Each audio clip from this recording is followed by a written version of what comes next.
আমন্ত্রণ দুপুরে বাংলাদেশে, জানিয়ে দেব শিরোনামগুলো।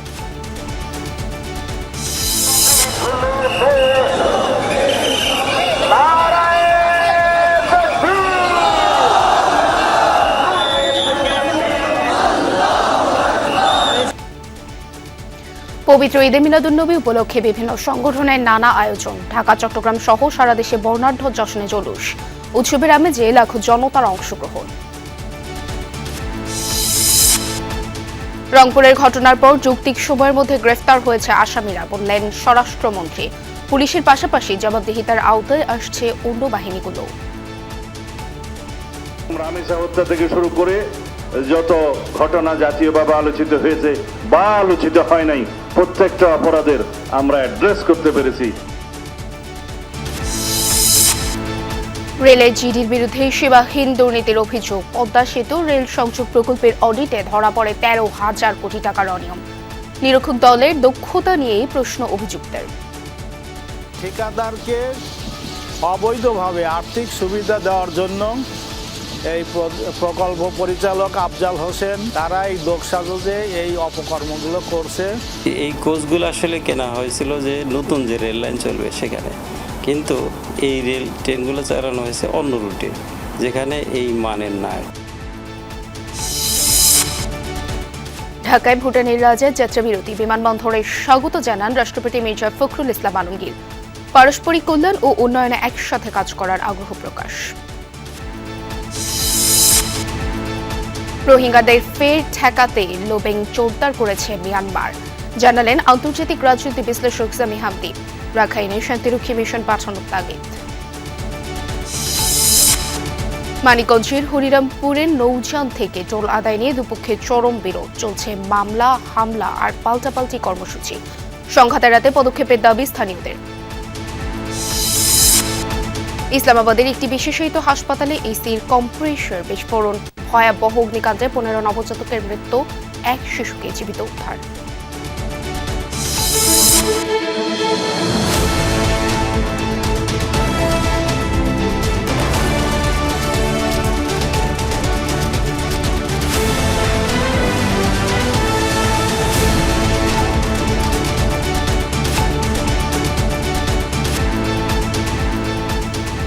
দেখছিলেন শিরোনামগুলো। এছাড়াও দেশ বিদেশের আরো খবর নিয়ে দুপুরে বাংলাদেশে আপনাদের সঙ্গে আছি আমি স্নিগ্ধ পুরবে। আজ পবিত্র ঈদে মিলাদুন্নবী। মহানবী হযরত মুহাম্মদ সাল্লাল্লাহু আলাইহি ওয়াসাল্লামের জন্মদিন উপলক্ষে দেশের বিভিন্ন স্থানে যথাযথ মর্যাদায় নানা আয়োজনে উদযাপিত হচ্ছে দিনটি। জশ্নে জুলুসে অংশ নিয়েছেন লাখো মুসল্লি। সকাল থেকে দেশের বিভিন্ন স্থানের মতো রাজধানীতেও যথাযথ ধর্মীয় মর্যাদার মধ্য দিয়ে দিনটি উদযাপিত হচ্ছে। জশ্নে জুলুস ও মিলাদ মাহফিলের আয়োজন করা হয়েছে। এসব আয়োজনে হযরত মুহাম্মদ সাল্লাল্লাহু আলাইহি ওয়াসাল্লামের জীবন ও কর্মসহ ধর্মীয় আলোচনা করেন শীর্ষ আলেমগণ। তারা বলেন, প্রিয় নবীজির মাধ্যমে মহান আল্লাহ যে পথ দেখিয়েছেন তা নিঃসন্দেহে কল্যাণকর। সেটাই ইহকাল ও পরকালের একমাত্র মুক্তির পথ। আলেমগণ জানান, এই পথেই সমাজ ও রাষ্ট্রে শান্তি আনতে সক্ষম। আলোচনা শেষে রাজধানীর বিভিন্ন স্থানে শোভাযাত্রা বের করা হয়, যেখানে নানা শ্রেণী পেশার ধর্মপ্রাণ মুসল্লিরা অংশ নেন।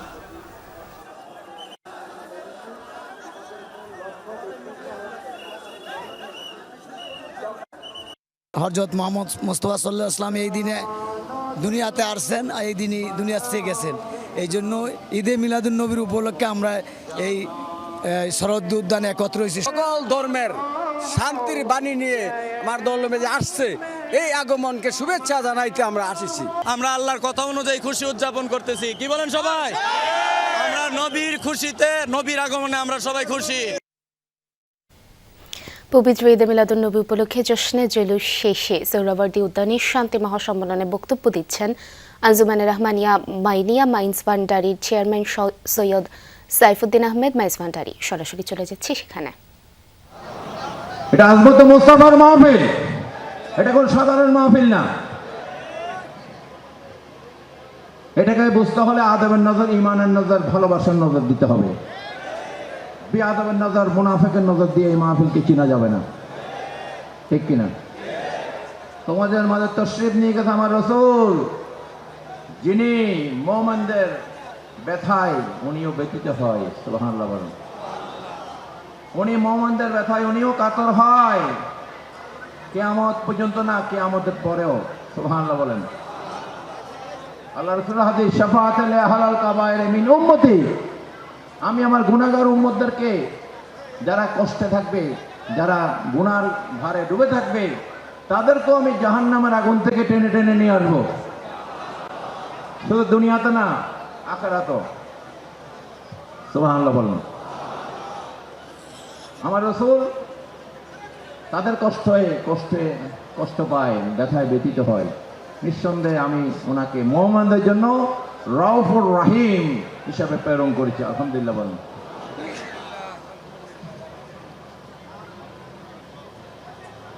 আল্লাহ রাব্বুল আলামিন আমাদেরকে খুশনসিব করেছেন। হাবিব আল্লাহ যাকে ডাক দিয়েছেন ওনার। সোহরাওয়ার্দী উদ্যানে চলছে জশ্নে জুলুস, আমরা এতক্ষণ ছিলাম সেখানে। এদিকে যথাযথ ধর্মীয় মর্যাদায় উদযাপিত হচ্ছে পবিত্র ঈদে মিলাদুন্নবী। দেশের বিভিন্ন জেলায় বের করা হয় জশ্নে জুলুস। পবিত্র ঈদে মিলাদুন্নবী উপলক্ষে চট্টগ্রামে ঐতিহ্যবাহী জশ্নে জুলুস বের করে আঞ্জুমানে রহমানিয়া আহমাদিয়া সুন্নিয়া ট্রাস্ট। সকাল থেকে দেশের বিভিন্ন প্রান্ত থেকে আসা ধর্মপ্রাণ মুসল্লিদের পদচারণায় মুখর হয়ে ওঠে বন্দরনগরী। ব্যানার, ফেস্টুন, তরুণ ও সবুজ পতাকায় সেজে ওঠে নগরীর প্রধান সড়কগুলো। সৈয়দ মোহাম্মদ সাবির শাহ নেতৃত্বে ১৬ শহরের জামিয়া আহমাদিয়া সুন্নিয়া মাদ্রাসা প্রাঙ্গণ থেকে শুরু হওয়া জুলুস নগরীর বিভিন্ন সড়ক প্রদক্ষিণ করে। আয়োজকদের দাবি এটি বিশ্বের সবচেয়ে বড় জুলুস। আমরা রাসূল ইসলামকে পেয়ে, কারণ এটা বড় রহমত আমাদের জন্য, এই জন্য রাসূল ইসলামকে পেয়ে আমরা আনন্দ করতেছি। তো এটার মধ্যে কোনো কষ্ট নেই, আমাদেরকে একটা অন্তরে প্রশান্তি আছে এখানে আমরা শান্তি খুঁজে পাই। কক্সবাজার শহরে সুন্নিয়া মাদ্রাসা থেকে বের করা হয় জশ্নে জুলুস। সকালে এলাকার কবর জিয়ারতের মধ্য দিয়ে শুরু হয় আনুষ্ঠানিকতা। র্যালিটি শহরের প্রধান সড়ক প্রদক্ষিণ করে। এতে মাদ্রাসা শিক্ষার্থী, শিক্ষক ও ধর্মপ্রাণ মুসল্লিরা অংশ নেয়। ঈদে মিলাদুন্নবী উপলক্ষে খুলনায় বর্ণাঢ্য র্যালি অনুষ্ঠিত হয়েছে। সকালে নগরের শিববাড়ির মোড় থেকে র্যালিটি শুরু হয়ে খান জাহান আলী রোড, শান্তিধাম মোড়, রয়্যাল মোড় সহ বিভিন্ন সড়ক প্রদক্ষিণ করে ময়লাপোতা মোড়ে গিয়ে শেষ হয়। এছাড়াও দিনব্যাপী বিভিন্ন আনুষ্ঠানিকতা রয়েছে খুলনায়।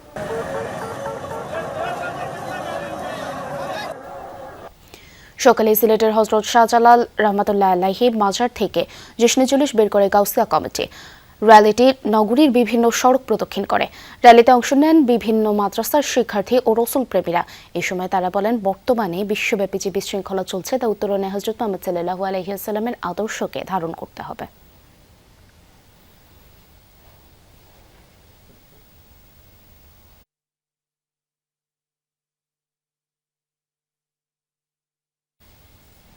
দর্শক, দেশের বিভিন্ন প্রান্তের জশ্নে জুলুসের আয়োজন সম্পর্কে জানবো আমাদের সহকর্মীদের কাছ থেকে।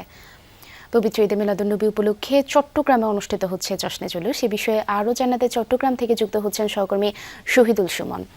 সুমন, জশ্নে জুলুসের আনুষ্ঠানিকতা তো এখনও চলছে কি না, আর অংশ নেওয়া মুসল্লিরা এ বিষয়ে কি বলছেন? তাদের ভিতর উৎসাহ উদ্দীপনা কেমন দেখছেন আপনি?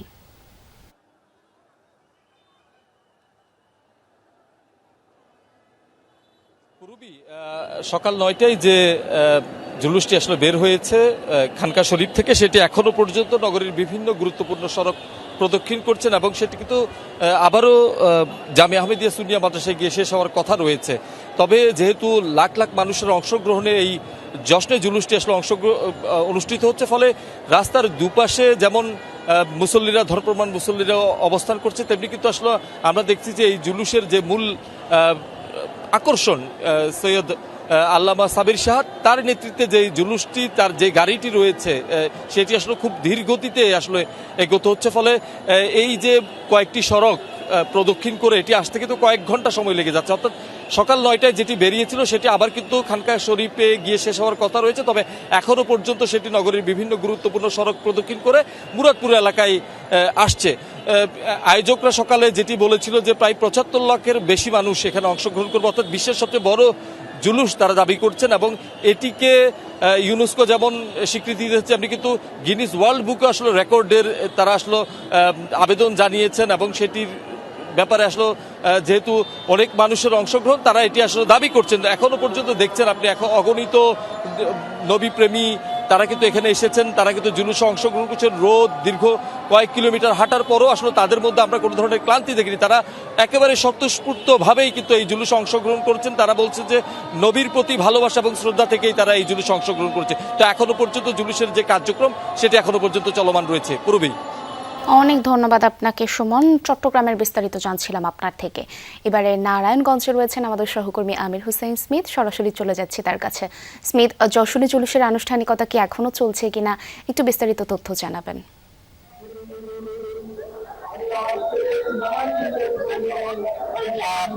নারায়ণগঞ্জে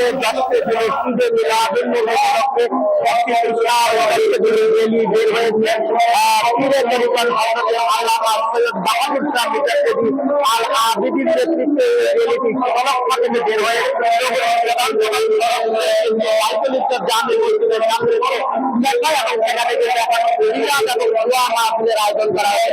আমরা যদি দেখাতে চাই, আমরা যদি দেখাতে চাই এই বিরাটের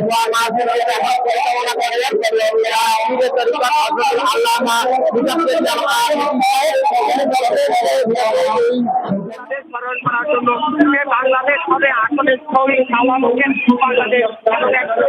বাংলাদেশ বোঝানো হয়। সেই জন্য কিন্তু শান্তি কামনা করে তারা মোনাজাত করছেন এবং তিনি বলেছেন সেই ঈদ হচ্ছে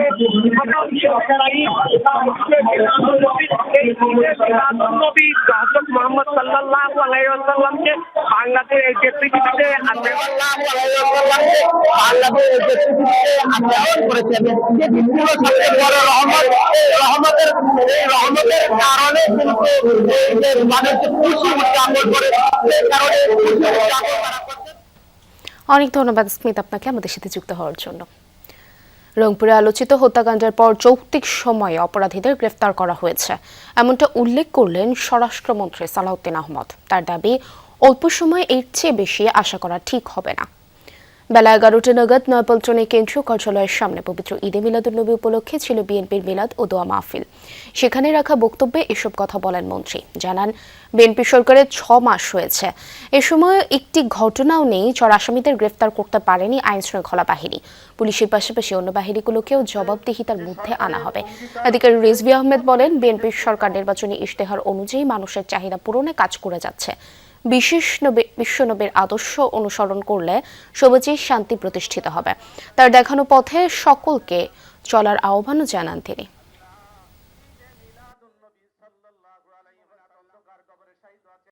রামেসা হত্যা থেকে শুরু করে যত ঘটনা জাতীয়ভাবে আলোচিত হয়েছে বা আলোচিত হয় নাই, প্রত্যেকটা অপরাধের আমরা অ্যাড্রেস করতে পেরেছি এবং যথাযথ আইনি প্রক্রিয়ায় নিয়ে আসতে পেরেছি, আদালতের কাছে সুপর্দ করতে পেরেছি। এর চাইতে এই অল্প সময়ের মধ্যে আর বেশি কিছু আশা করা আমাদের মনে হয় ঠিক হবে না। রংপুরের যে ঘটনাটি, একটি গভর্নমেন্ট স্কুল, জেলা স্কুলের একজন শিক্ষকের পরিবার মাদক সেবীদের দ্বারা যেভাবে আক্রান্ত হয়ে 4টি প্রাণ চলে গেল, সরকার এবং আইন শৃঙ্খলা বাহিনী দ্রুততার সাথে সেই অপরাধীকে ধরতে সক্ষম হয়েছে। না হলে জাতীয় আন্তর্জাতিক ভাবে এই ঘটনাকে কেন্দ্র করে অনেক ধরনের কথাবার্তা শুরু করত। রক্ষকই যখন ভক্ষক, এই প্রবাদকে ভিন্ন মাত্রা দিয়েছে বাংলাদেশ রেলওয়ে, যার বিরুদ্ধে শত শত কোটি টাকা অনিয়মের অভিযোগ। সেই আফজাল হোসেনকে দেওয়া হয়েছে সংস্থাটির মহাপরিচালকের দায়িত্ব। পদ্মা সেতু রেল সংযোগ প্রকল্পে তার যোগসাজশেই হয়েছে 13,361 কোটি টাকার অনিয়ম।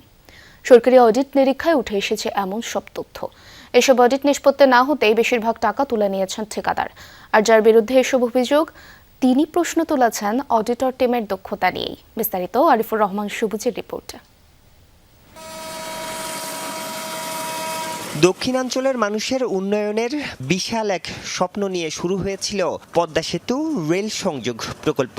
এতে বিনিয়োগ হয় বিপুল অঙ্কের, কাজও এগিয়েছে সেভাবেই। কিন্তু হিসাবের খাতা খুলতেই বেরিয়ে আসে স্বপ্নের এই প্রকল্পের ভয়ঙ্কর অনিয়মের চিত্র, যার নেপথ্যে ছিলেন রেলের বর্তমান ডিজি আফজাল হোসেন, ছিলেন প্রকল্পটির পরিচালক। কিভাবে কোন প্রক্রিয়ায় এই অনিয়ম হয়েছে তা উঠে এসেছে সরকারি অডিট রিপোর্টে। প্রকল্পটির 42টি ধাপে 13,361 কোটি 52 লাখ টাকার আর্থিক অনিয়মের অভিযোগ তোলা হয়েছে ওই রিপোর্টে। আর্থিক অনিয়মের সবচেয়ে বড় কৌশলটি নেওয়া হয় ঢাকা থেকে যশোর পর্যন্ত নতুন রেল লাইন স্থাপনে বাঁধ নির্মাণের ক্ষেত্রে। মূল চুক্তিতে বাঁধের উচ্চতা ধরা হয়েছিল 7.3 মিটার, চুক্তি মূল্য ধরা হয়েছিল 11,138 কোটি টাকা। কিন্তু কাজ শুরু হতেই আসে নকশায় পরিবর্তন। 1.7 মিটার কমে বাঁধ নির্মাণ করা হয় 5.6 মিটার, অথচ পরিশোধ করা হয় চুক্তির পুরো অর্থ। এখানেই সরকারের আর্থিক ক্ষতি 2,130 কোটি 42 লাখ টাকা। শুধু বাঁধের উচ্চতাই নয়, বাঁধটি তৈরিতে নিম্নমানের উপাদান ব্যবহার করা হয়েছে এমন তথ্য উঠে এসেছে রেল পরিদর্শন অধিদপ্তরের এক প্রতিবেদনে। আমরা মাটি খুঁড়েও দেখার চেষ্টা করেছি, এখানে পাথরের যে টুকরো বা ভাঙা যে পাথর থাকার কথা সেই রকম কোনো কিছুই মিলেনি। গ্রেভেলও আমরা দেখতে পাইনি, বেশিরভাগই এরকম ভাঙা ইট দেখতে পেয়েছি। অর্থাৎ এতে যেটি হয়েছে, রেলের যে এমব্যাকমেন্ট বা এই যে বাঁধটি, সেই বাঁধটির বিয়ারিংয়ের যে ক্ষমতা সেটি একেবারেই কমে যাবে বলছেন রেল সংশ্লিষ্ট যারা তারা। সরকারি অডিট রিপোর্টে বলা হয়েছে, বিয়ারিং ক্যাপাসিটি কমার পাশাপাশি এ অনিয়মের মাধ্যমে ঠিকাদারকে আর্থিক সুবিধা দেওয়া হয়েছে 25 কোটি টাকা। স্টোন চিপস এবং গ্রাভেলের পরিবর্তে ব্রিক খোয়া ব্যবহার করা হয়েছে, কারণ স্টোন চিপস এবং গ্রাভেলের দাম হলো অনেক বেশি আর ব্রিক খোয়ার দাম কম। তাহলে এখানে ঠিকাদারকে অবৈধভাবে আর্থিক সুবিধা দেওয়ার জন্য এই প্রকল্প পরিচালক আফজাল হোসেন তারা এই দোষসাজে এই অপকর্মগুলো করছে এবং অনেক নিম্নমানের কাজ হয়েছে। লাইনের স্লিপারের উপরে যে পাথর দেয়া হয়েছে তা নিয়েও রয়েছে প্রশ্ন। মোরা পাথরের সাথে দেয়া হয়েছে ইটের খোয়াও। এই যে এটা, হ্যাঁ যে এগুলো এই যে এটা আপনি ভাঙেন, এটা পাথর ওইটা আর এটা কি এক ভাঙেন, এই পাথর না, এটা ইটেরই জামাইট। ঠিকাদারকে আর্থিক সুবিধা দিতে এমন কোনো অনিয়ম বাকি নেই যা করা হয়নি এই প্রকল্পে। উচ্চ মূল্যে চুক্তি, প্রয়োজনের চেয়ে অতিরিক্ত উপকরণ আমদানি, চুক্তি লঙ্ঘন, নিম্নমানের কাজ, নকশায় পরিবর্তন সহ নানা কৌশলেই হয়েছে এই অনিয়ম। প্রায় 39,000 কোটি টাকার বিশাল এই প্রকল্পের নথির যে হিসাব, সরকারি অডিটের পর্যবেক্ষণে উঠে এসেছে ভিন্ন এক বাস্তবতা। প্রশ্ন তোলা হয়েছে কাজের প্রতিটি ধাপ নিয়ে। রিপোর্টটিতে স্পষ্ট বলা হয়েছে, প্রকল্প পরিচালকের যোগসাজশে ঠিকাদারকে আর্থিক সুবিধা পাইয়ে দিতেই এই অনিয়ম করা হয়েছে। কিন্তু বাস্তবে দেখা গেছে সেই প্রকল্প পরিচালকেই এখন রেলের সর্বোচ্চ পদে বসেছেন। প্রশ্ন হলো, কিভাবে তা সম্ভব হলো? যার কর্তৃত্বাধীনে একটা প্রকল্পে এই ধরনের বড় ধরনের দুর্নীতির অভিযোগ উত্থাপিত হয়েছে, তাকে আবার আরো ধরনের পুরস্কৃত করাটা কিন্তু কোনো অবস্থায় গ্রহণযোগ্য হতে পারে না। Before it is proved that he is not wrong. যে সুবিধাটা আপনার যারা ইমপ্লিমেন্টিং এজেন্সি বা ঠিকাদার পেয়েছে, তারা কিন্তু যে সুবিধাটা পেয়েছে তার অংশ কিন্তু পিডিও পেয়ে থাকতে পারে। সেটা না হলে তার বিনিময়ে তাছাড়া তিনি এই সুবিধাটা তাকে দিবেন না। অভিযোগ রয়েছে 2023 সালে চায়না থেকে 100টি নতুন কোচ আমদানিতেও হয়েছে শত কোটি টাকার অনিয়ম, যার প্রকল্প পরিচালকও ছিলেন আফজাল হোসেন। উচ্চ মূল্যে আমদানি করা হলেও ট্রায়াল রানেই এসব ট্রেনের চাকায় ফাটল দেখা যায়। এখন অন্য একটি লাগেজ ফ্যানের চাকা লাগিয়ে পরিচালিত করা হচ্ছে এসব কোচ। এ নিয়ে চলছে অভ্যন্তরীণ তদন্ত, তবে সব অভিযোগ অস্বীকার করেছেন আফজাল হোসেন। এই কোচগুলো আসলে কেনা হয়েছিল যে নতুন যে রেল লাইন চলবে সেখানে, কিন্তু এই রেল ট্রেনগুলো চালানো হয়েছে অন্য রুটে, যেখানে এই মানের না। এটা কিন্তু অন্য কোনো প্রজেক্টের চুক্তির সাথে হুবহু এক না। কাজে হয়তো অনেকরা এটা না বুঝে হয়তো এটা তারা অনেক কিছুই আপত্তি করছে এবং আরবিট্রেশন চলছে। আরবিট্রেশনে যার পক্ষে রায় যাবে সে পাবে। আফজাল হোসেনের পদোন্নতি নিয়েও রয়েছে প্রশ্ন। 3য় গ্রেড থেকে 1 লাফে ডিজি পদে বসে যান আফজাল হোসেন, যেটি 1ম গ্রেডের পদ। এত অনিয়মের পর কিভাবে তিনি এই পদে বসলেন তার উত্তর নেই রেলমন্ত্রীর কাছেও। আমি কাউকে সর্বোচ্চ পদে প্রোভাইড করিনি, আমি পেয়েছি। আর একই সেম টাইমে তদন্ত চলমান। তো তদন্ত আমি এসে পেয়েছি, তদন্ত চলমান। আমি 6 মাসের মতো আছি। তদন্ত রিপোর্টটা পাওয়ার পর নিশ্চয়ই যদি মনে হয় যে না এখানে তার দায়িত্বের ব্যত্যয় ঘটেছে, ডেফিনেটলি অ্যাকশন হবে। এর আগে খুলনা থেকে মংলা পোর্ট পর্যন্ত রেল সংযোগ প্রকল্প নিয়েও শত কোটি টাকার অনিয়মের অভিযোগ উঠে আফজাল হোসেনের বিরুদ্ধে। ওই প্রকল্পেরও পিডি ছিলেন তিনি।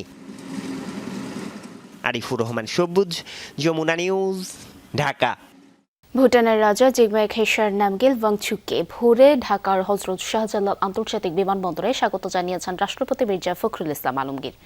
রাজ্যকে বহন করে একটি বিশেষ বিমান সিঙ্গাপুর থেকে ভুটান যাওয়ার পথে ভোরে ঢাকায় যাত্রা বিরতি করে। বিমানবন্দরে প্রায় 1 ঘণ্টা অবস্থানকালে ভুটানের রাজার সঙ্গে ভিভিআইপি লাউঞ্জে সৌজন্য সাক্ষাৎ করেন রাষ্ট্রপতি। পারস্পরিক স্বার্থ সংশ্লিষ্ট বিভিন্ন বিষয়ে আলোচনা করেন তারা। রাষ্ট্রপতি হিসেবে দায়িত্ব গ্রহণের জন্য মির্জা ফখরুল ইসলাম আলমগীরকে আন্তরিক অভিনন্দন ও শুভকামনা জানান ভুটানের রাজা। এ সময় বাংলাদেশের রাষ্ট্রপতি ও প্রধানমন্ত্রীকে ভুটান সফরের আমন্ত্রণ জানান রাজা। পাশাপাশি গেলিফু মাইন্ডফুলনেস সিটি প্রকল্প সম্পর্কে রাষ্ট্রপতিকে অবহিত করেন এবং এর উদ্যোগে বাংলাদেশের অংশগ্রহণ ও সহযোগিতা কামনা করেন। রাষ্ট্রপতি প্রকল্পটির প্রতি গভীর আগ্রহ প্রকাশ করেন। বলেন, পারস্পরিক কল্যাণ, সমৃদ্ধি ও টেকসই উন্নয়নের লক্ষ্যে ভুটানের সাথে ঘনিষ্ঠভাবে কাজ করতে প্রস্তুত বাংলাদেশ। রোহিঙ্গাদের নিজ দেশে ফেরানো ঠেকাতে আন্তর্জাতিক লবিং জোরদার করেছে মিয়ানমার। এ তথ্য জানিয়ে আন্তর্জাতিক রাজনীতি বিশ্লেষক ও সাংবাদিক সামি হামদি বলেছেন, রাখাইনে স্থিতিশীলতা আনতে বিশ্ব সম্প্রদায়কে নিয়ে রাজনৈতিক উদ্যোগ নিতে পারে বাংলাদেশ। পাশাপাশি থার্ড কান্ট্রি সেটেলমেন্ট বা অন্য কোনো দেশে রোহিঙ্গারা গেলে সেটিও নৈতিকভাবে মিয়ানমারের জয় হবে বলে মনে করেন তিনি। এমনটা হলে মিয়ানমার বিশ্বমঞ্চে বাংলাদেশকে দুর্বল হিসেবে উপস্থাপন করবে বলে আশঙ্কা তার। মাহফুজ মিশুর রিপোর্টে বিস্তারিত। নতুন পুরনো মিলিয়ে 12 লাখের বেশি রোহিঙ্গা নিয়ে 1 দশক ধরে হিমশিম খাচ্ছে বাংলাদেশ। মিয়ানমার থেকে প্রাণ ভয়ে পালিয়ে আসা বিপুল সংখ্যক এই মানুষ নিজ দেশে ফিরতে চাইলেও তার কোনো বাস্তব সম্ভাবনা এখনো নেই। শরণার্থী ও উদ্বাস্তুদের নিয়ে দীর্ঘদিন কাজ করা বিবিসি খ্যাত সাংবাদিক সামি হামদিও বলছিলেন, রাষ্ট্র পরিচয়হীন এই মানুষগুলোকে নিয়ে নানামুখী চক্রান্ত করছে Myanmar. Myanmar is trying to ensure Rohingya don't go home, and that's why they are lobbying the United Nations. রোহিঙ্গারা দেশে ফিরুক এটা কোনোভাবেই মিয়ানমার চায় না, বরং এটা বন্ধ করতে জাতিসংঘ সহ বিভিন্ন মহলে তৎপরতা চালাচ্ছে জান্তা সরকার। জাতিগত নিধনের পাশাপাশি রোহিঙ্গা জনগোষ্ঠীর উপর হত্যা, ধর্ষণের মতো মানবতা বিরোধী অপরাধ চালিয়েছে সে দেশের সরকার। রাখাইনে অস্থিরতার কথা বলে 9 বছরেও সেখানকার পরিস্থিতি স্বাভাবিক করতে পারেনি তারা। এটাকে সুযোগ হিসেবে কাজে লাগাতে রাজনৈতিক উদ্যোগ নিতে ঢাকাকে তাগিদ দিচ্ছেন এই বিশ্লেষক।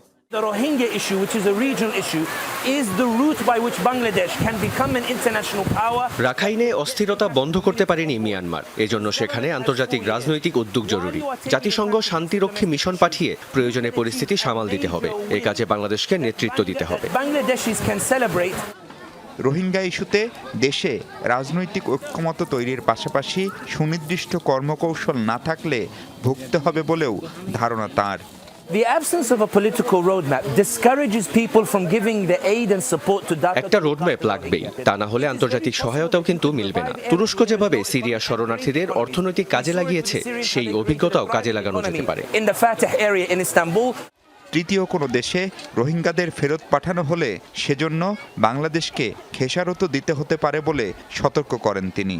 Policy by which they don't push the Rohingya to go home, Bangladesh will unwittingly allow Myanmar to succeed. Myanmar সীমান্ত বন্ধ করবে না কখনো। এই অবস্থায় আরো রোহিঙ্গা আসতে পারে। তারা যদি বাংলাদেশ থেকে অন্য দেশে যায়, সেটি মিয়ানমারের এক প্রকার বিজয় হবে। এই সুযোগে অন্য দেশ থেকেও বাংলাদেশে শরণার্থী আসার ঝুঁকি থাকে। পাশাপাশি এ নিয়ে বাংলাদেশকে বুলিও করবে Myanmar. Bangladesh into submission.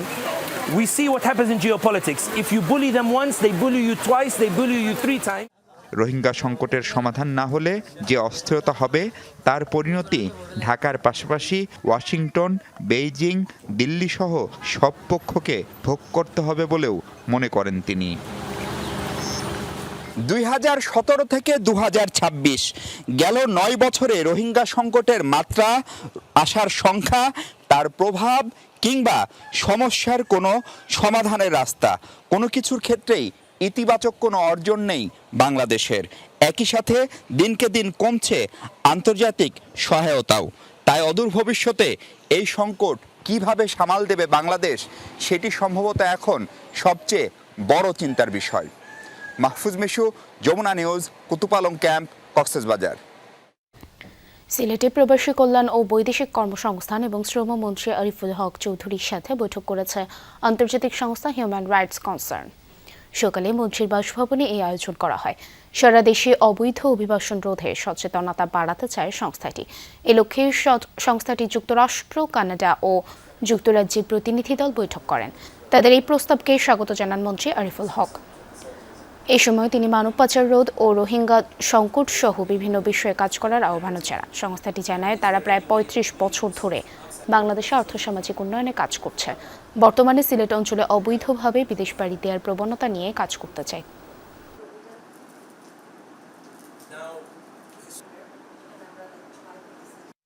Rohingya issue plus আমাদের অবৈধ অভিবাসন ইত্যাদি আমাদের অনেকগুলো কাজ করার একটা স্কোপ আছে। তো আমার বিশ্বাস আজকের এই বৈঠকের মধ্য দিয়ে আমরা আগামীতে আরও কিছু কিছু প্রোগ্রাম হাতে নেব এবং আমাদের মিনিস্ট্রি অফ ফরেন অ্যাফেয়ার্স, প্রবাসী কল্যাণ মন্ত্রণালয় সহ সবাই আমরা একযোগে কাজ করব ইনশাআল্লাহ। রংপুরে অবসরপ্রাপ্ত শিক্ষক গণপতি চক্রবর্তী ও তার স্ত্রী সন্তানদের হত্যার ঘটনার সুষ্ঠু তদন্তের দাবিতে মানববন্ধন করেছে সুশাসনের জন্য নাগরিক সুজন। বেলা 11:30টায় নগরের স্থানীয় প্রেস ক্লাবের সামনে এই কর্মসূচির আয়োজন করা হয়। অংশ নেন বিভিন্ন শ্রেণী পেশার মানুষ। এ সময় বক্তারা বলেন, নৃশংস এই হত্যাকাণ্ড নিয়ে পুলিশের বর্ণনায় দেশের মানুষ সন্তুষ্ট হতে পারছে না। বিষয়টি খোলাসা করা দরকার। সুষ্ঠু তদন্তের পাশাপাশি দ্রুত বিচারের দাবিও জানান বক্তারা। চোখ বন্ধ করলেই মনে হচ্ছে যে ওই সবার ওই চারজনের চেহারা ঘুরছে আর অস্বস্তি লাগতেছে যে কখন জানি আমাদেরও সিরিয়াল। এই লোকটি খবর দিল যে অমুক অমুক মারতে পারে, পুলিশ বলেছে। সেই লোকটা কি করে জানলো যে তারাই তাকে মেরেছে? তাহলে আগের থেকে সে জানতো, সেই পরিকল্পনার ভিতরে আছে কি না, সে প্রশ্নটা আমাদের থেকে গেছে। আমরা চাই এর প্রকৃত রহস্য উদ্ঘাটন করে বাংলাদেশের প্রচলিত আইনে প্রচুর আইন আছে, সেই আইনে তাদের বিচার নিশ্চিত করুন।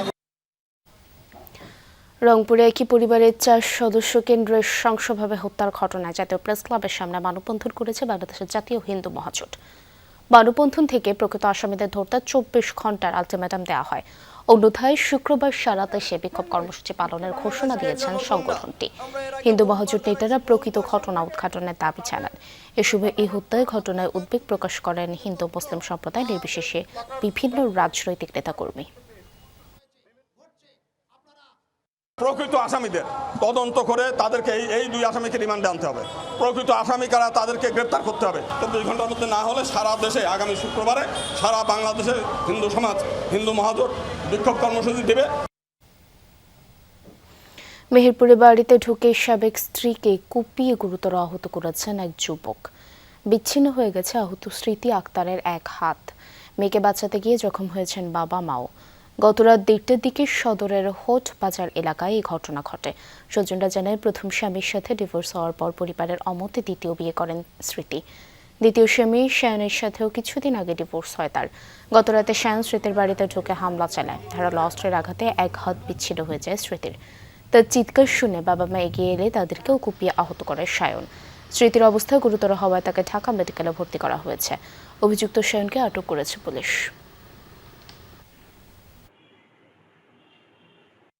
সম্ভাব্য শায়ন যে সমস্ত আত্মীয় স্বজনের নানা বাড়ি, খালা বাড়ি, বন্ধু বান্ধব, বোন বাড়ি, বিভিন্ন জায়গায় অভিযান পরিচালনা করাকালীন অর্ধ সকাল 7:00 সময় আমরা মল্লিক করা একটা বাগান থেকে শায়ন আহমেদকে গ্রেপ্তার করতে সক্ষম হই। মানুষের মুখোশধারী অনেকেই এখনও দেশে ফ্যাসিস্ট পুনর্বাসনের ষড়যন্ত্র করছে বলে অভিযোগ করেছেন আইনমন্ত্রী মোহাম্মদ আসাদুজ্জামান। দুপুরে রাজধানীর বনানীতে পবিত্র ঈদে মিলাদুন্নবী উপলক্ষে দৃষ্টি প্রতিবন্ধী ও তৃতীয় লিঙ্গের শিক্ষার্থীদের মেধা অন্বেষণ প্রতিযোগিতায় পুরস্কার বিতরণী অনুষ্ঠানে একথা বলেন তিনি। বলেন যে ফ্যাসিস্ট সরকার হাজারো মানুষকে হত্যা করেছে, 30,000 মানুষকে পঙ্গু অন্ধ করে দিয়েছে, সেই ফ্যাসিস্টদের যারা ফিরিয়ে আনতে চায় তাদের বিষয়ে সচেতন থাকার আহ্বান জানান তিনি। বলেন, কেউ যেন আর ফ্যাসিস্ট হয়ে উঠতে না পারে, সেজন্য রোড ম্যাপ তৈরি করতে হবে।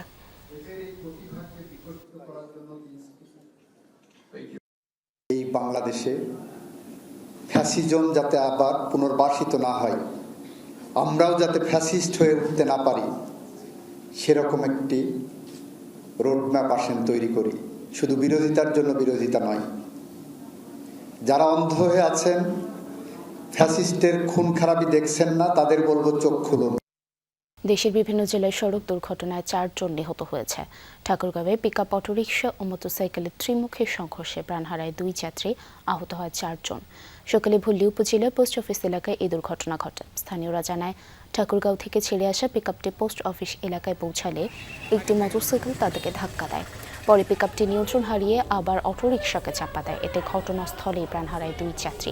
আহতদের উদ্ধার করে হাসপাতালে পাঠানো হয়েছে। এদিকে সকালে ঝিনাইদহের বাইপাস গ্যাস ডিপো এলাকায় বাস চাপায় এক মোটরসাইকেলের যাত্রী নিহত হয়। এছাড়া নড়াইলে সড়ক দুর্ঘটনায় প্রাণ হারায় একজন।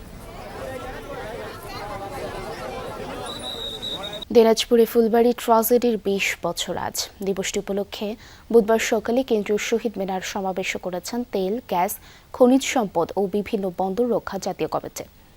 সমাবেশ থেকে সংগঠনটির নেতারা বলেন, ফুলবাড়ি চুক্তির 6 দফা শর্তাবলী আজও পূর্ণাঙ্গভাবে বাস্তবায়ন করা হয়নি।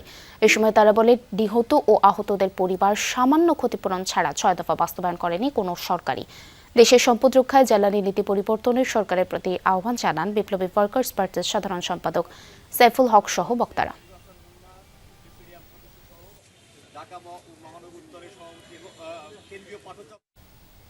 মানিকগঞ্জের হরিরামপুরে পদ্মা নদীতে নৌযান থেকে টোল আদায়কে কেন্দ্র করে 2 পক্ষের বিরুদ্ধে এখন বিরোধ চরমে।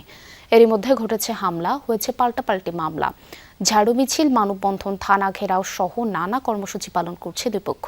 এরই এলাকায় তৈরি হয়েছে উত্তেজনা। দ্রুত সমাধান না হলে যে কোনো সময় বড় ধরনের সংঘাতের আশঙ্কা করছেন স্থানীয়রা। পদ্মার বুকে সারিবদ্ধভাবে চলছে বালু বোঝাই বাল্কহেড। এসব বাল্কহেড সহ বিভিন্ন নৌযান থেকে টোল আদায়কে কেন্দ্র করে মুখোমুখি বালুমহলের ইজারাদার পক্ষ ও টোল আদায়কারীরা। বিরোধ গড়িয়েছে হামলা, মামলা আর পাল্টাপাল্টি কর্মসূচিতে। নৌযান মালিকদের অভিযোগ, হরিরামপুরের পদ্মায় টোল আদায়ের নামে জোর জুলুম করা হচ্ছে। চাহিদা মতো টাকা না দিলে করা হয় হয়রানি ও মারধর। চাঁদাবাজি যেটা হইতেছে বিএডব্লিউ নামে বেপরোয়াভাবে 4,000-5,000 টাকা করে একটা বলগেট থেকে নিতেছে। অসাধু অফিসারদের সাথে ম্যানেজ করে কিছু কুচক্রী মহল নৌপথে চাঁদাবাজিগুলো করছে। আমরা তো সবকিছু সরকারের নিয়ম মেনে সরকারকে বৈধভাবে ট্যাক্স দিয়ে আমরা চালাইতেছি, তাইলে কেন আমরা হয়রানির শিকার হব? অন্য পক্ষের দাবি, বিআইডব্লিউটি এর অনুমতি থাকলেও নৌযান থেকে টোল আদায় করতে পারছেন না তারা। সম্প্রতি টোল আদায়ের সময় হামলার ঘটনায় কয়েকজন আহত হন। পদ্মার বালি মহলের ইজারাদার এরা আমাদের লোকজন মারপিট করে এবং মারপিট করে তাদের বেধড়ক মারে এবং মারার পরে আমি থানায় গিয়ে আইন শৃঙ্খলার প্রতি সম্মান জানিয়ে মামলা করি। একদল দুষ্কৃতিকারী আমাদের উপর বেশি অস্ত্রশস্ত্র দিয়ে এসে হামলা করে। এতে আমার ডান হাতটি ডাক্তার বলছে ভেঙে গেছে, আমার মাথায় আঘাত করছে। দুপক্ষের এই বিরোধ আরও জটিল হয়েছে স্থানীয় রাজনৈতিক বিভাজনে। উপজেলা বিএনপির 2টি পক্ষ এই বিরোধে 2 পক্ষে অবস্থান নেয় উত্তাপ ছড়িয়েছে রাজপথেও। গেল সোমবার এক পক্ষের ঝাড়ু মিছিল, অন্য পক্ষের মানববন্ধন এবং থানা ঘেরাও কর্মসূচিও পালিত হয়। পদ্মা নদীর মাঝখানে ঘটনাকে কেন্দ্র করে এক পক্ষ দাবি করেন যে তাদের ডেজারে চাঁদাবাজি করতে গেলে তারা প্রতিহত করেন, আরেক পক্ষ দাবি করেন যে তারা চ্যানেল চার্জ আদায় করতে গেলে তাদেরকে মারধর করেন। আমরা সবকিছু অবজারভেশন করতেছি যাতে কোনো প্রকার দুর্ঘটনা সংঘটিত না হয় সে বিষয়ে সর্বোচ্চ দৃষ্টি রাখতেছি। পুলিশ বলছে, পরিস্থিতি নিয়ন্ত্রণে দুপক্ষের কর্মসূচি ও বিরোধের বিষয়টি নজরদারিতে রয়েছে। কিন্তু প্রশ্ন উঠছে, পদ্মায় নৌযান থেকে এই টোল আদায়ের বৈধতা কতটুকু, আর বিরোধ নিষ্পত্তিতে সংশ্লিষ্ট কর্তৃপক্ষের ভূমিকাই বাকি। এটা সরকারি একটা প্রতিষ্ঠান, সরকারি প্রতিষ্ঠানের আমরা ইজারা প্রদান করে থাকি। ইজারা টোল আদায় করা বা রাজস্ব আদায় করা, সরকারি রাজস্ব আদায় করা, এটা একদম বৈধ, সবকিছু বৈধ। মন্ত্রণালয় থেকে ইজারা নিয়ে এসছে, নৌ চ্যানেল ইজারা নিয়ে এসছে এবং সেভাবে তারা টোল আদায় করছে। এবং তারা যদি নির্ধারিত তাদের গ্যাজেটের মূল্যের বাইরে টোল আদায় করে, সেটা অবশ্যই আমাদেরকে জানালে আমরা প্রয়োজনীয় ব্যবস্থা গ্রহণ করব, কিন্তু সেরকম অভিযোগ কেউ করছে না। পদ্মার বুকে টোল আদায়কে ঘিরে 2 পক্ষের এই মুখোমুখি অবস্থান শুধু বিরোধে সীমাবদ্ধ নেই, ছড়িয়েছে রাজপথেও। তাই বড় ধরনের সংঘাতের আগেই এর স্থায়ী সমাধান চান স্থানীয়রা। BM Khorshed, Jamuna news, Manikganj. দলবদলের বাজারে বড় নাটক। আর্জেন্টাইন তারকা হুলিয়ান আলভারেজকে নিয়ে টান টান উত্তেজনা চলছে স্প্যানিশ ফুটবলে। সমর্থকদের দুয়ো শোনার পর থেকে অ্যাটলেটিকো ছাড়তে চাওয়া আলভারেজ বার্সেলোনায় যাওয়ার ইচ্ছা প্রকাশ করলেও অ্যাটলেটিকো মাদ্রিদ কর্তৃপক্ষ পরিষ্কার জানিয়ে দিয়েছে বার্সার কাছে কোনোভাবেই তাকে বিক্রি করা হবে না।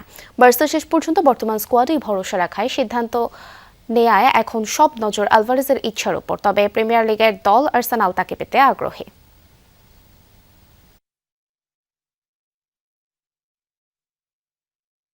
প্রতিবেশীদের পাশে থাকার অবস্থান থেকে সরে না যাওয়ার ঘোষণা দিয়েছে তুর্কি president Recep Tayyip Erdogan. Israel সিরিয়ার সামরিক উত্তেজনার ইস্যুতে এ মন্তব্য করেছেন তিনি। মঙ্গলবার মন্ত্রিসভার বৈঠকের পর তিনি বলেন, আঞ্চলিক শান্তি প্রতিষ্ঠার চেষ্টা থেকে পিছু পা হবে না তুরস্ক। প্রতিবেশী দেশগুলোর পুনর্গঠনের সহায়তাও অব্যাহত রাখবে আঙ্কারা। এর আগে গত সপ্তাহে সিরিয়ার একটি বিমান ঘাঁটিতে হামলা চালায় ইসরায়েল। এরপর তুরস্কের সিরিয়ায় বিপজ্জনক দুঃসাহসিকতা থেকে বিরত থাকার হুঁশিয়ারি দেয় তেল আবিব। তবে সিরিয়ায় তুরস্কের সামরিক অবস্থান নিয়ে ইসরায়েলের অভিযোগকে অগ্রহণযোগ্য বলে প্রত্যাখ্যান করেছে আঙ্কারা। ফলে সিরিয়াকে ঘিরে দুই দেশের সামরিক ও কূটনৈতিক উত্তেজনা আরও বাড়ছে। পাকিস্তানের ইসলামাবাদে একটি হাসপাতালে ভয়াবহ অগ্নিকাণ্ডের ঘটনা ঘটেছে। প্রাণ গেছে কমপক্ষে 15 নবজাতকের। জীবিত উদ্ধার হয়েছে এক শিশু। বুধবার রাজধানীর Pakistan institute of medical sciences PIMS হাসপাতালে হয়েছে এই ঘটনা। স্থানীয় গণমাধ্যম বলছে, দুর্ঘটনার সময় 16টি নবজাতক চিকিৎসাধীন ছিল ওই ওয়ার্ডে। প্রাথমিকভাবে ধারণা করা হচ্ছে এসির কম্প্রেসর বিস্ফোরণ থেকে সূত্রপাত হয় আগুনের, যা দ্রুত ছড়িয়ে পড়ে চারপাশে। ফায়ার সার্ভিসের বেশ কয়েকটি ইউনিটের চেষ্টায় নিয়ন্ত্রণে আসে আগুন। পাকিস্তানের সাবেক প্রধানমন্ত্রী ইমরান খানের স্বাধীন মেডিকেল পরীক্ষার দাবি জানিয়েছে তার ছেলেরা। মঙ্গলবার অনলাইন প্রেস ব্রিফিংয়ে এই দাবি জানান তার ছেলেরা। প্রশাসনের কাছে তার বাবার স্বাস্থ্য পরীক্ষা সম্পর্কিত যথাযথ প্রমাণ চান। সুপ্রিম কোর্টের আদেশ লঙ্ঘন করে তাকে আটকে রাখারও সমালোচনা করেন তারা। সাবেক প্রধানমন্ত্রী কারাগারে যেসব আচরণের সম্মুখীন হচ্ছেন তা সরাসরি মানবাধিকারের লঙ্ঘন বলেও অভিযোগ তোলেন ইমরানের ছেলে সুলাইমান ইসা খান। গেল শুক্রবার পরীক্ষার জন্য তাকে সরকারি হাসপাতালে নিয়ে পুনরায় ফেরত নেওয়া হয় কারাগারে। সেই সময় তাকে তার ব্যক্তিগত চিকিৎসকের সাথেও দেখা করতে দেওয়া হয়নি, যা আদালতের নির্দেশের লঙ্ঘন বলে দাবি পিপিপির সমর্থকদের।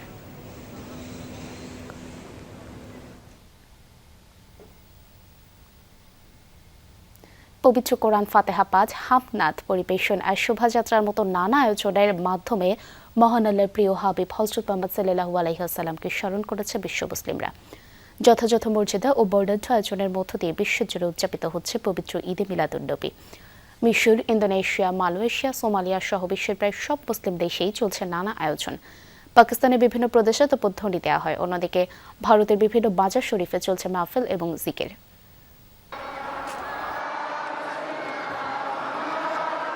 জনসমুদ্রে পরিণত হয়েছে ইয়েমেনের রাজধানী সানা। পবিত্র ঈদে মিলাদুন্নবী উপলক্ষে এই শোভাযাত্রার আয়োজন, যাতে অংশ নিয়েছে লাখো লাখো মানুষ। যথাযথ ভাবগাম্ভীর্য ও মর্যাদার সাথে ঈদে মিলাদুন্নবী উদযাপন করা হচ্ছে মিশর, ইন্দোনেশিয়া, মালয়েশিয়া, তিউনেশিয়া সহ বহু দেশে। আল্লাহর প্রতি আনুগত্য আর তার রাসূলের প্রতি ভালোবাসা জানিয়ে ঐতিহ্যবাহী বাজনার সাথে পাঠ করা হয় দরুদ ও নাত। বিশ্বব্যাপী চলমান অস্থিরতা দূর করতে আল্লাহর কাছে হাত তুলে দোয়া করেন মুসলিমরা। প্রতি বছরের মতো এবারও সানাবাসী মিলাদুন্নবী উদযাপন করছে। ১৫০০ বছর আগে প্রিয় নবী আমাদের মাঝে এসেছিলেন আমাদের পথ দেখাতে। সেই বিষয়টিকেই স্মরণ করতে আমরা মিশরবাসী নানা আয়োজন করেছি। পবিত্র এই দিনটিকে ঘিরে নানা আয়োজন সোমালিয়াতেও। দরিদ্র ও অসহায় পরিবারগুলোর জন্য 1500-র বেশি উট দান করেন মোগাদিসুর বাসিন্দারা। শোভাযাত্রা এবং সমাবেশে অংশ নেওয়াদের খাবার ও পানি বিতরণ করা হয়। নবীজির জন্মদিন উপলক্ষে সবাইকে মাংস ও রান্না করা খাবার দেওয়া হচ্ছে। সেই সহায়তা পাবার আশাতেই এখানে এসেছি। 570 খ্রিস্টাব্দের 12ই রবিউল আওয়াল জন্মগ্রহণ করেন প্রিয় নবী। মানব জাতিকে সঠিক পথ প্রদর্শনের জন্য পুরো বিশ্বের জন্যই রহমত হিসেবে প্রেরণ করা হয় তাকে। মিলাদুন্নবী উপলক্ষে পাকিস্তানের সামরিক বাহিনীর উদ্যোগে 21 বার তোপধ্বনি দেওয়া হয়। অন্যদিকে ভারত, মহারাষ্ট্র, কাশ্মীর সহ বিভিন্ন রাজ্যে থাকা মাজারে নেওয়া হয়েছে নানা আয়োজন। চলছে জিকির, তেলাওয়াত সহ বিভিন্ন মাহফিল। বিশেষ এই দিনটিকে কেন্দ্র করে সাজানো হয়েছে মসজিদ সহ বিভিন্ন মুসলিম স্থাপনাও। মধ্যপ্রাচ্য ও অন্যান্য মুসলিম দেশগুলো ছাড়াও শোভাযাত্রা বের করেন যুক্তরাষ্ট্র, যুক্তরাজ্য ও বহু পশ্চিমা দেশে বসবাসরত মুসলিমরাও। সাবরিনা নুসরাত, যমুনা নিউজ। দুপুরে বাংলাদেশের প্রথম ঘন্টা থেকে বিদায় নিচ্ছি। পরের ঘন্টার খবর নিয়ে ফিরবেন সহকর্মী নুসরাত বৃষ্টি। সঙ্গেই থাকুন।